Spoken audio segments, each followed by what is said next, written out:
Talking Jaguars draft and how important it is that they get this right this year. I'll tell you why this year is totally different in just a second here on Locked On Jaguars. You are Locked On Jaguars, your daily Jacksonville Jaguars podcast, part of the Locked On Podcast Network. Your team every day.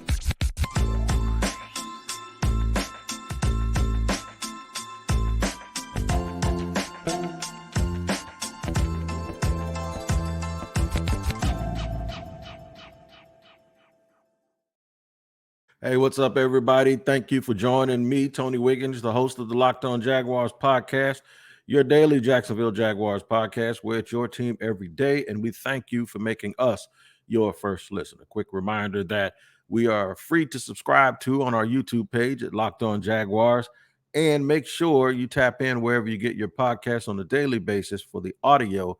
Make sure you don't miss an episode. Quick apology. I had a technical difficulty yesterday, so amongst other things, but we won't discuss that, why I did not do a show yesterday. But we're back in full-fledged today and ready to go. The show that I'm going to do tomorrow, I'll give you this in advance. It's a continuation from Friday where we discuss the defense. We're going to go through the offense and find out if the offense is on a championship level. We're going to do that position by position. But today, I have to do it because it's hot. It's like burning my pockets. You know how you get money that somebody gave you and you want to spend it real quick? It's burning my pockets to talk about the draft and development strategy and why this year it's so important for the Jacksonville Jaguars. Every year is important. This one is a little bit different because this is the first year after some success where the Jaguars have a chance to get better and continue to improve on what you already saw, especially coming off of a hot end of the year. This sounds familiar. Does it sound like 2018? Well, this is why I'm going to warn you and tell you what to be cautious about. And I'm going to do that in segment 3. I'm going to talk about 2018 and the parallels between now and then, hopefully, because it'll prepare you for things to watch for. And it won't catch you by surprise the way 2018 did. This is the last draft, I believe. This sounds really weird when I started out that way.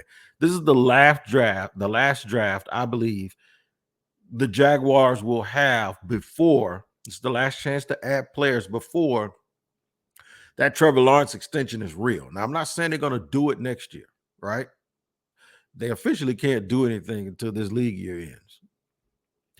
If we think that the parameters of what that extension is not going to look like haven't already started to go through the minds of Shad Khan and hasn't been on the whenever Trevor's agent, who if he represents somebody else and he starts coming in talking about that client, that they wink, and I know they're not supposed to do it, but people do a lot of things they're not supposed to do, right? The inner workings of that, of the structure of that contract and what it's going to look like, especially with Jalen Hurts getting this money, the whole Lamar Jackson fiasco, that has already started to take place, right? So you would think that when a team has to do that, and when you combine the fact that they're going to have to make decisions on other people, Josh Allen, that's real soon because he's on a 5th-year option now.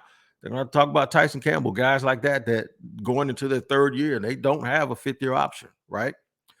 You have Andre Cisco. Anybody that wasn't a first-round pick, Walker Little. Anybody that was not a first-round pick, the Jaguars are going to have to start thinking about 2024, 2025, who they're going to keep, what they're going to do. That gets more and more difficult when you have a quarterback that's going to be making $300 billion, right? By the way, that's an exaggeration. So these are things to think about. And this is to go along with that. This is the year that the Jaguars decided we're not going to even play around with free agency, right? We're going to keep our locker room. Everything I'm telling you is a quote, right? Quote unquote, we're going to keep our locker room. We like our locker room. And we're going to get all of our guys back. We like this group. And we're going to focus more on drafting than we are in free agency. I like the idea. I don't like the idea of just totally shutting off your opportunity to get a big-time player in free agency a year or a year and a half before Trevor Lawrence gets a contract extension. I think this is when you actually need to be pushing a little bit harder. And I don't mean go out here and do what you did last year and get $175 million in guaranteed contracts. I mean, just find one guy you like. Just one big-time starter. And I'm doing this to help the guys that are already in the building and that group. But I'm going to discuss something that has something to do with why is that so important, and why did Trent Baalke talk about the locker room, and why, and this is also the parallel that we're going to draw between 2018 and now. Why is it so important, or why is that even on your mind? I'm going to give you a little bit of hint where I'm going. When you think about Zay Jones, and you think about Christian Kirk, you think about Roy Robinson Harris, Foye Oluwakan, Foley Fadakazi. Is that it? Well, Evan Ingram, the guy that they just franchise tagged. Those were all people signed in free agency. Even Shaq Griffin, who's not here anymore, was not a bad guy. Okay. So in the vetting process of figuring out who they were going to sign to come and play here, they did a pretty good job on character people. We had dudes falling asleep behind the wheel and on Southside Boulevard, and Chris Claybrooks was a draft pick, and we found out that he got arrested in Nashville for some very serious things, and we don't want to make light of that. But as far as free agency is concerned, they haven't had guys that came in here and didn't fit in. In fact, everyone I just mentioned is an important part of that locker room that they like so much, right? So what that tells me is that their pro personnel department, or the GM, and maybe a combination of both, they did a really, really good job of understanding the type of people that they wanted to play for this organization. Brandon Sheriff is another one. They did a really good job of figuring out the type of people that they wanted here. And so far, so good, it worked. And along with the draft picks, it's what catapulted them to win the division last year. Correct? Correct. I know I'm right. Now, what part of that process with the same people makes you have any sort of fear that you're going to screw up the locker room, when actually that's something that you did very well? So to mention that as a reason why, I'm kind of hesitant to go out and get other people sounds more like an excuse to not go spend money and to make big decisions than it does protecting the integrity of the locker room, which those guys have been here for a year. Some guys have been here for 2. And you did a great job with those people. Those are some of the best guys on the team. Those are some of the people on this team that, quite honestly, have the biggest character on the team. So my thing is, why would you shut your water off with something that you did well? Now, if it's about economics, I get it. But remember, I'm going to another quote. It's not about cap, it's about cash. Okay. So are you cash strapped and it's need to know, so it's nobody's business? Do you really, really think you're good enough right now to get to the point where you're going to sit at the end of the draft and every single round and you're just going to sign guys to non-guaranteed deals where you give them $25,000, $30,000 in cash and just for depth? Are your starters that good? Are you that good at developing? Now, OTAs have started, but this is the first time since exit interviews they've seen these guys. So whatever development has gone on has not been on the Jaguars' watch. It has been guys taking care of themselves. So the thing that I want to bring up is this. If you're going to cut that water off like that, you better be right. This is why I told you this is the most important draft, because this is the first year that we can remember that they're totally dependent on draft. When I say totally, you know what I mean. I'm not talking about those one-year deals that they gave the dudes that just came in here. They are totally dependent on their ability to draft and develop people. I also want to do this. I'm going to go position by position. I'm going to tell you why is a dangerous game to be putting yourself in this situation. And the best thing that's working for them is the division they're in right now, because not only do they have one of the top 7 quarterbacks in the league, ain't nobody else in the division got a quarterback right now, as of today, at least. So we're going to discuss that. We're going to get deeper into it, and I'm going to give you some things to watch out for that'll keep you safe as a fan. And what I mean by safe is mentally safe as a fan, and things that you don't want to see. And this is why I say it has to be right. And it's all about you. It's all about the organization, but it's also all about you as a fan and your mental health. Because we know I have been a grief counselor for 10 years, with the exception of last year, and it kind of felt good. And I had to learn how to do radio again with a positive football team. We're going to discuss more of the positivity and some of the potential stumbling blocks, and we'll do that in just a second here on Locked On Jaguars after I let you guys know about today's sponsor, who is FanDuel. Grand slams, no hitters, double plays are back, and there's no better place to get in on the MLB action than FanDuel, America's #1 sportsbook. That's right. New customers can step to the plate with a no-sweat first bet up to $1,000. Just go to FanDuel.com/locked-on, sign up, place your first bet, and get up to $1,000 back in bonus bets if you don't win. You heard me. If you don't win, up to $1,000 back in bonus bets. Now, love me some Yankees, right? But they're either going to home run you to death or they're going to strike out to death. You have to figure out which one it is. Get your information and read up on it on FanDuel before you actually make your wager. So don't miss your chance to get a no-sweat first bet up to $1,000 when you join FanDuel today. Just go to FanDuel.com/locked-on to sign up. FanDuel, official partner of Major League Baseball. I am Tony Wiggins, your official homeboy here on the Locked On Podcast Network, where it's your team every day. We appreciate you making us your first listen. Also, shout out to my everydayers and a new everydayer I got, K90 Stevens. K90 Stevens, y'all wonder who K90 Stevens is? She works for Locked On, right? If you saw our draft special from last year, she was the young lady who was interviewing us on a national level on our draft show. And now guess what? You're going to see a whole bunch of her because she's now the best Locked On person associated with the Jacksonville Jaguars, but she's directly associated. She's the new team reporter. So make sure you go give K90, that's Kainani Stevens with a V, not a PH. Stevens, K90 Stevens, the new sideline, the new team reporter for the Jacksonville Jaguars. We'll give her a big shout out and a Duval welcome. She's really, really good at what she does. They do a real good job over there. I think Ashlyn Sullivan was here before, and they always do a real good job over in that building. And so far, so good. JP Shadrick and the boys, everybody's taking care of her. She really loves the vibe here, according to her. So shout out to K90. All right.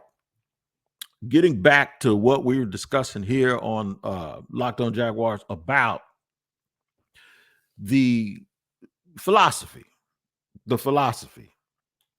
They think they have their core. They actually think and believe that they have their core here. I think they have a good core. Their core, meaning one that's going to win a Super Bowl, I don't want them to start paying so much attention to personality as much as that's important. But what I mean is that what you're going to lead with, or you're going to lead with competition? And what I mean about competition is there doesn't have to be this non-gray line, like this black or white line. Like, okay, if we bring in free agents, they're going to compete, but they're going to cause disruption in the locker room. No, you can bring in guys that are going to compete that are still good locker room people. That's what you did last year. That's what you're doing now when you bring Calvin Ridley in, and Zay Jones is no longer going to be number 2. He's going to be number 3. That's what you're doing when you bring Calvin Ridley in, and Evan Ingram now knows that he might not get as many looks. What about Christian Kirk? He comes in, he's the number 1 receiver last year, but you bring it, and there's no problems. Everybody's saying, hey, let's work, let's get it. And that's the way it's supposed to be.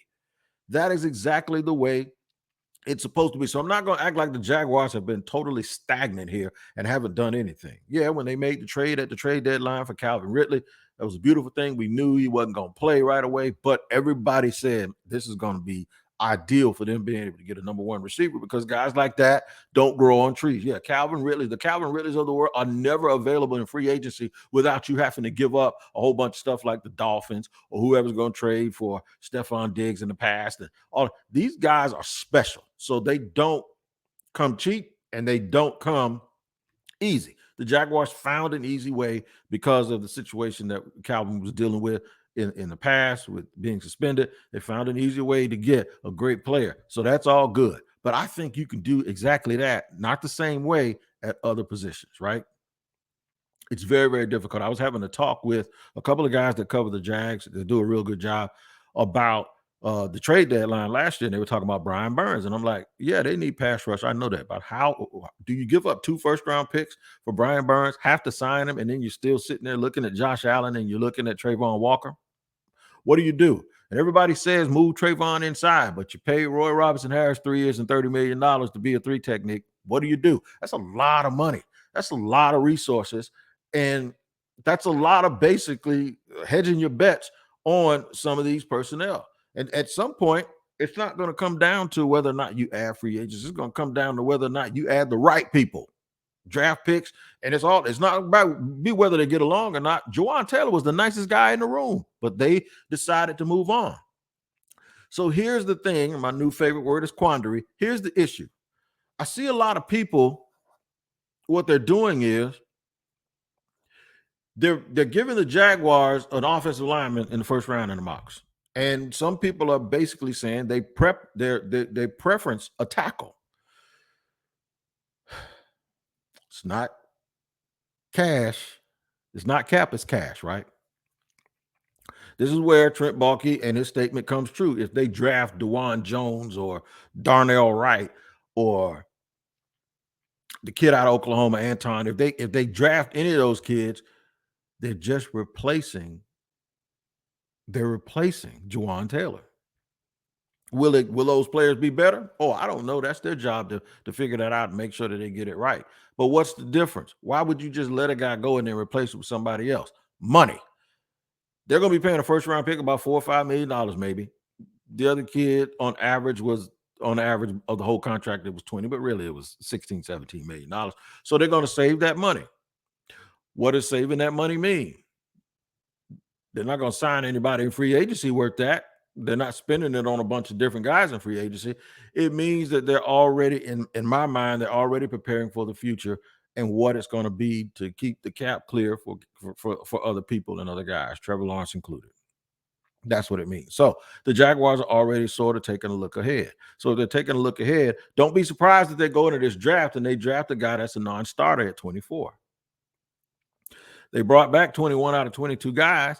They might draft a non-starter. They might draft a player. The better you get, that's what happened last year with Carol Laftis in Kansas City. The better you get, you might end up in the first round, and you'll need to keep your first round pick because you want the 5 years, the 5th-year option. They might end up doing what the Jaguars did in 2018 when they came off of the AFC Championship game and they figured we had arrived, and they drafted Taven Bryan. Because they had an eye for the future, because they knew that either Calais Campbell or Malik Jackson were not going to be here too much longer. You have an eye for the future. Playing Taven the following year over some guys when they were still competitive in a game against the Colts even caused a big argument that went into the locker room. I know that for a fact, right? So here's the thing. Don't be surprised if that's what they start doing.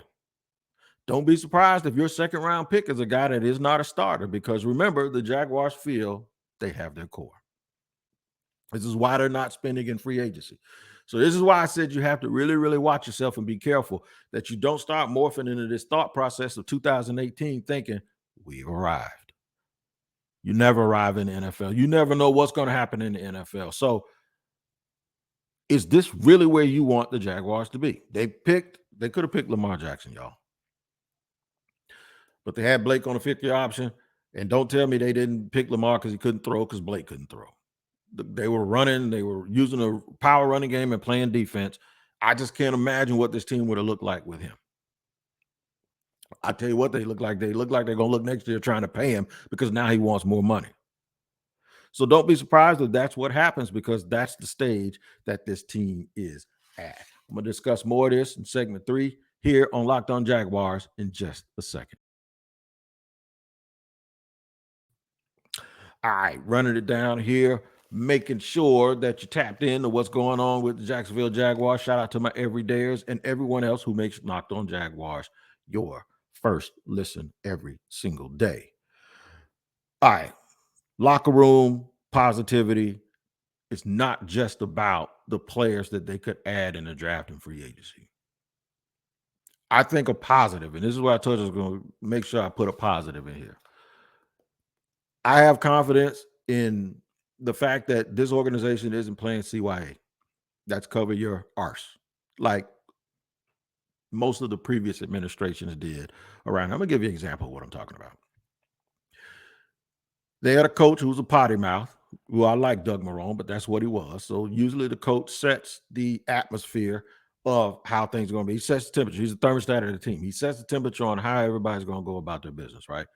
So Doug's a former player who's rah-rah, but yet and still he was a potty mouth. I'll tell you right now that some guys that you ain't talking about Jalen Ramsey either. There are some guys on this team that you think would have liked that didn't. They didn't. They absolutely did not care for the fact that he was that way. And it's not because he was that way. It's because he was that way, but people above him didn't like the fact that those guys were that edgy. And the Jaguars players amounted to 25% of the total fines that the NFLPA reported to the NFL. 25%. That's one out of every $4 was Jacksonville Jaguars fines. So on one hand, you got us acting like junkyard dogs. On the other hand, you're fining us for every little thing that we do, and you can't play it that way. So guys are confused. That's why there was a lack of leadership. The lack of leadership became because there was a lot of finger pointing, right? There's guys in the front office that wanted to be coaches and wanted the coach to do a certain thing a certain way, and almost in a manipulating way. This whole thing got sabotaged because of that kind of mentality. And you're dealing with young 22, 23-year-olds, guys that say, hey, man, what is it? What are we? That's why some of the best teams ever are some of the most penalized teams ever, because they played the game at a certain tilt, and that attitude is that way all week, not just on game day. It happens. And people live with it. Jaguars weren't living with it. They were saying it on one hand and doing something else on the other because there was multiple ways that everyone wanted the team to look like. That is not a problem now. These guys are level-headed. Doug Peterson doesn't, he's one of the guys, and he's a former player too, but he does it without acting like he's on the subway in Brooklyn, right? He does it in a very, very professional way where he does it with reverence, where you don't want to disappoint him.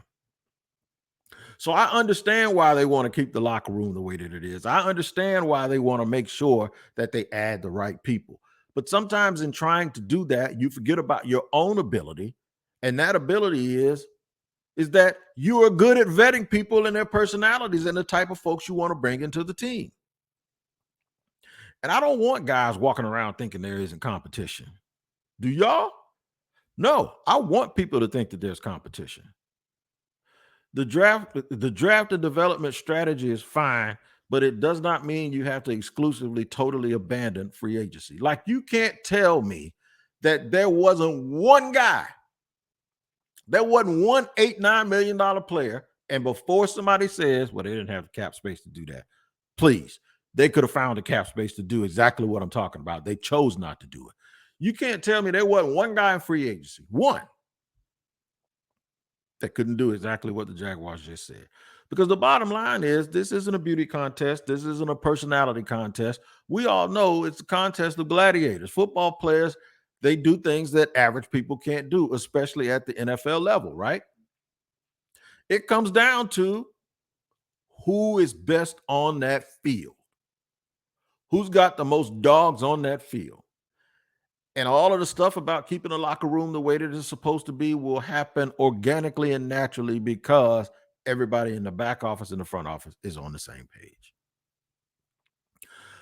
I'm just hoping that they hit this draft and do really well at it for not only next year, but for the entire future, because that's all it appears that they're going to have, drafting and retaining, which ironically starts this year in a year where they did not retain Jawan Taylor.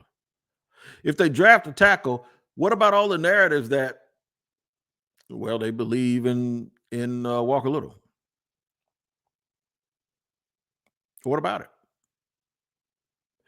Can you cover a mistake with a mistake? And people saying, well, they just signed Cam Robinson to an extension, man. They can't keep giving money in that area. But you're going to use first-round draft picks in the same area. Are you ever going to build on top of what you already have? Kansas City comes in here this year. Please, please, please do not let Trevor be running for his life and then Patrick Mahomes sitting there like he baking cookies and doing taxes. Because the first thing I'm going to do when I get on a postcast is I'm going to say, See what I'm talking about? That can't happen. The goal here is to keep Trevor upright and surround him with everything you possibly could surround him with this year. So here's the optimism, because we're getting closer and closer to the draft. Here's to the optimism that I hope they're right, because a week from tomorrow, they're going to need to be. They're going to need to be a week from tomorrow, and in that entire weekend. They're going to need, this is going to be the first year. I remember vividly. I was at the draft party, and Dave Caldwell, the former GM, said in 2018, this is the most important draft of this franchise. The most important draft of the franchise, and they were picking 29th. Turns out he probably was right, because they took Taven Bryan when they should have taken Lamar Jackson, and they messed up. So I don't want the Jaguars to do the same thing, man. I'm praying and hoping. It's just that when you're a fan of the team, you're always rooted in optimism. When you cover the team, you're always saying, okay, what does history say? And because I'm putting these things together piece by piece, not game by game, but chapter by chapter, line by line. And you're hoping to not make missteps. It's just the military in me, running through the woods with a compass and a guy in front of you pace setting. If you go 2 degrees the wrong way, but then you take 1,000 steps, do you know how far you are away from your target? That's why I do this. That's why I talk about this on a daily basis, because I just hope these little things that they're doing are not going to turn into big things the further we get away from them. I'll tell you what a big thing is. A big thing for me is the fact that you join me here every day and make Locked On Jaguars your first listen, because it's your team every day. Your second listen should be what we're going to talk about tomorrow. We're going to go through these skill positions tomorrow, and we're going to see everything that we're doing now. See, we up the ante, and I know people have been getting angry with me, and I don't really care about that, because I know we're up and ante. We're not talking about just being relevant. We're not talking about just hanging around. We're not talking about, why can't you be positive, man? Why can't you be positive? You keep saying we were 9-8, but we won 7 out of 8. And you were still 9-8. It does, however you want to frame it, doesn't change the fact that you were 9-8 and you were this close to not making the playoffs, because the Titans almost beat you with a backup. And you were down 27-0. Now, all the positive things after that did happen. But I'm just trying to frame this and shake this so that everyone understands that I'm talking about a championship. When they had the draft rights to Trevor Lawrence, anyone who's been an everydayer knows something that I said. I said, now I'm thinking dynasty. I'm thinking Patriots. I'm thinking you get a guy like that, you get a coach like Doug, especially after they got rid of Urban, King Joffrey. When you get a guy like that and a coach like that and this locker room like this, I want to maximize it. I don't want this to be like the 2014, 15, and 16 49ers, where it came and went. It's a good name for a horse. Where it came and went, right? And everybody was like, well, what happened? I don't want to be like 2017, where we're going to New England, we're going to win, and we're going to win the Super Bowl, and then to have a lead and lose it, and then everybody thinks, okay, the very next year, we're going to get them back, and the Patriots come in here, and we beat them on the first game, and then we end up not making the playoffs.